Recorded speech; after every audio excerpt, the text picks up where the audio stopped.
So emotions originate from the brain, specifically the limbic system, also referred to as the primitive brain. These structures trigger physical and emotional responses when threatened because the goal of the brain is survival. An emotion is a strong feeling such as anger, fear, or sadness accompanied by a physiological and behavioral change. It's a conscious and sometimes unconscious mental reaction that is individually experienced and triggered by a particular object or situation.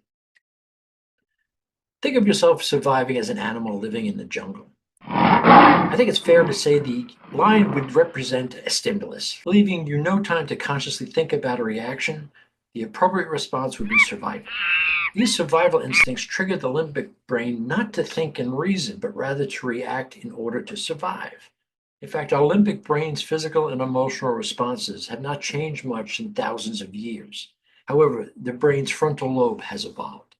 The prefrontal lobe influences a higher order of functioning, such as logical analysis, planning, and self control, which are all necessary for learning. All brains have the same basic structures and functions. Individual differences exist due to genetics, environment, and experiences. One thing that we all had in common is as infants, we all had caregivers, those people who would take care of us, who would provide comfort and support in unknown environments. So as infants, we were bombarded with different stimulations to our five senses. Our bodies would quickly and powerfully react to things that we would hear, smell, see, touch, taste. Even though we did not have the capacity to express or communicate how we were feeling, those emotions, they were stored in our amygdala, which is the emotional storage house of the brain. Our brain starts to associate a stimulus and our reaction and connects them to a desired result. All of our emotional reactions and reasoning are stored in the amygdala. So when do children start to recognize emotions? Well, to answer that question, I asked my 6-year-old granddaughter Zoe to draw pictures of people experiencing different emotions. Sure, Pop Pop, she said. Pop Pop's my name. She quickly drew faces of people who were angry, happy, sad, afraid.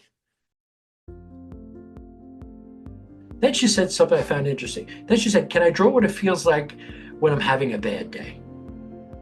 I said, "Of course, and this is what it looks like." So she just confirms that children at a very early age develop a comfort level communicating in the emotional space. As adults, we know that emotions are odorless, colorless, and have the power to hurt another person for a very long time. We can remember being yelled at by an authority figure. We remember what it feels like to be bullied. As our brains develop, some negative emotional experiences create mental bookmarks of insecurity and guilt, which can still challenge us into adulthood.